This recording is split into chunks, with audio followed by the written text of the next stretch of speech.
السلام علیکم ورحمۃ اللہ وبرکاتہ۔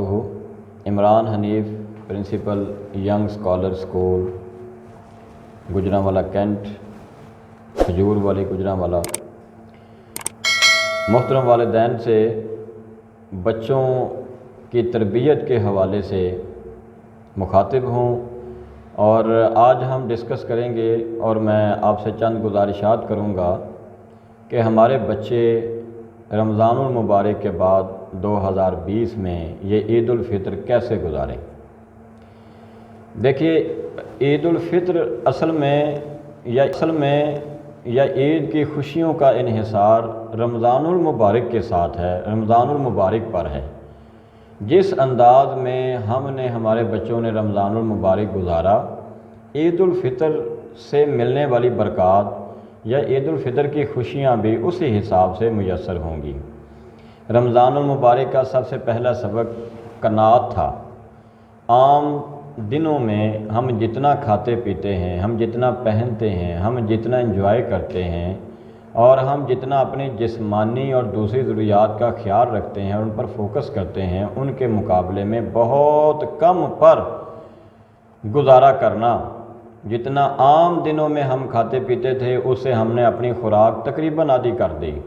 جتنا ہم عام دنوں میں چلتے پھرتے تھے، جتنی ہم گفتگو کرتے تھے، جتنی ہم گپ شپ کرتے تھے، جتنا ہم لوگوں کو ڈسکس کرتے تھے، اور جتنی دوسری مصروفیات تھیں، وہ سب مصروفیات کم کر کے اللہ کی طرف توجہ کرنا، اور خاص طور پر جو قناعت کا سبق ہے کہ کم پر بھی ہم گزارا کر سکتے ہیں، یہ پہلا سبق ہے رمضان المبارک کا۔ عید الفطر میں عید کی خوشیاں مناتے ہوئے، اور عید کی خوشیاں وہی بچہ، اسی بچے کو منانے کا اصل میں حق ہے جس کو رمضان کا یہ سبق حاصل ہو گیا، جس نے رمضان سے یہ سیکھ لیا کہ میری زندگی میں اصل دولت قناعت ہے، تھوڑے پر گزارا کرنا اور اللہ کا شکر زیادہ ادا کرنا۔ رمضان المبارک کا دوسرا اہم سبق تھا احتساب، اپنا احتساب۔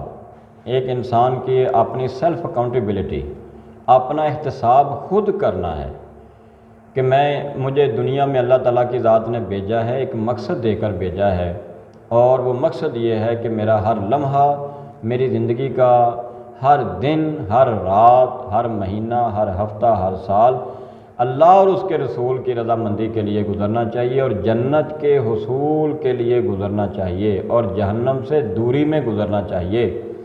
رمضان المبارک میں بطور خاص اس سیلف اکاؤنٹیبلٹی کی تیاری کروائی گئی۔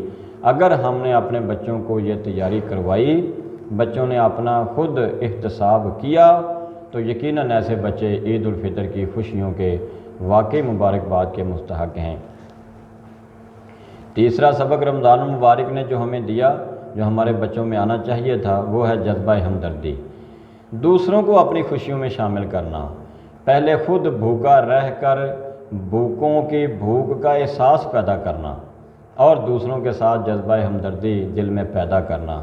اگر یہ چیز بھی، اور اسی طرح سے عید کے اختتام پر صدقۃ الفطر ادا کرنا، غریبوں مسکینوں کو عید کی خوشیوں میں شامل کرنا، اگر یہ سبق بھی ہمارے بچوں میں آ گیا ہے تو یقیناً ہمارے بچے عید کی خوشیوں کے مبارکباد کے مستحق ہیں۔ چوتھا سبق اور چوتھی ریہرسل بہت زیادہ اور پریکٹس اور مشق جو ہم نے کی اور ہمیں کرنی چاہیے تھی، وہ یہ تھی کہ ہم جتنی عام دنوں میں عبادات کرتے تھے، اس سے بہت زیادہ عبادات عشاء کے وقت صرف ہم فرضی نماز اور سنتیں ادا کیا کرتے تھے، اب ہم نے اس کے ساتھ تراویح کی نماز بھی ادا کی، نوافل ادا کیے، اور ہم نے زیادہ سے زیادہ عبادات کر کے، قرآن کی تلاوت کر کے ہم نے اللہ کو راضی کرنے کی کوشش کی۔ لہذا اگر ہمارے بچے ان دنوں میں رمضان المبارک کے مقدس ایام میں عام دنوں کی نسبت اگر وہ عبادات کی طرف زیادہ لگ گئے ہیں اور ان کا رجحان بن گیا ہے، تو وہ مبارکباد کے مستحق ہیں۔ اسی طرح سے ایک سبق اور بھی، یہ روزے رکھ کر پیارے پیغمبر صلی اللہ علیہ وسلم نے ارشاد فرمایا، جس نے رمضان المبارک کے روزے اور اس کے بعد شوال کے 6 روزے رکھے تو گویا اس نے پورے سال کے روزے رکھے، اور حدیث میں لفظ ہے اس نے دہر یعنی زمانے کے روزے رکھے۔ تو ہمیں یہ جو بچوں کو پریکٹس ہوئی، ایک ریہرسل ہوئی اللہ کے حکم پر عمل کرتے ہوئے بھوکا پیاسا رہنے کی، تو رمضان المبارک کے بعد پورے مہینے میں آپ وقفے کے ساتھ یا کسی بھی طریقے سے بچوں کو یہ روزے بھی رکھنے کی ضرور پریکٹس کروائیے گا۔ اور اسی طرح سے پورا سال نبی صلی اللہ علیہ وسلم نفلی روزے بھی رکھا کرتے تھے، اور مختلف مواقع پہ ان کی تفاصیل موجود ہیں۔ خاص طور پر ہر سوموار اور جمعرات کو پیارے پیغمبر صلی اللہ علیہ وسلم یہ روزہ رکھا کرتے۔ تو یہ روزے کی جو عادت بچوں کو پڑی، اس کو بھی پورا سال ہم باقی رکھیں گے۔ تو 5 سبق میں نے آپ کے سامنے دہرائے ہیں۔ نمبر 1 رمضان کا یعنی پہلا سبق تھا قناعت کرنا، تھوڑے پر زندہ رہنا، تھوڑے پر گزارا کرنا، تھوڑے پر خوش رہنا اور شکر ادا کرنا، اور اسی طرح سے سیلف اکاؤنٹیبلٹی، خود احتسابی کی کیفیت پیدا کرنا۔ نمبر 3 ہم نے دیکھا جذبہ ہمدردی، غریبوں کے ساتھ، بھوکوں کے ساتھ، جن کو پاس بالکل کچھ نہیں کھانے پینے کے لیے، زندگی گزارنے کے لیے لیس ریسورسز ہیں، ان کے پاس کم وسائل ہیں، ان کے ساتھ جذبہ ہمدردی ان کا دل میں پیدا کرنا کہ یہ لوگ ہمیشہ ہی ایسے رہتے ہیں، اور ہم نے تو یہ چند دن بھوکا پیاسا رہ کر یہ کچھ اتنی ہم نے مشقت اٹھائی اور تکلیف اٹھائی ہے۔ نمبر 4 ہم نے دیکھا کہ عبادات رمضان المبارک کا ایک اہم سبق تھا۔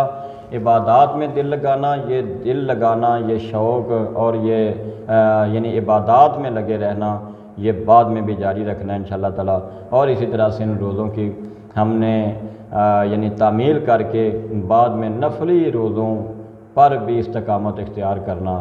تو مجھے امید ہے انشاءاللہ العزیز ہم اپنے بچوں میں یہ 5 سبق جو رمضان نے ہمیں خاص طور پر دیے ہیں، ویسے تو اس کے علاوہ بھی بے شمار اسباق ہیں، بے شمار اس کی برکات اور نعمتیں اور رحمتیں ہیں، تو انشاءاللہ تعالی ہم اپنے بچوں میں یہ 5 چیزیں جو ہیں خاص طور پر ان پر استقامت اختیار کرنے کی کوشش کریں گے۔ بچوں کو ہم یہ سبق دیں گے، ان کے بار بار ہم ان کا احتساب کرتے رہیں گے۔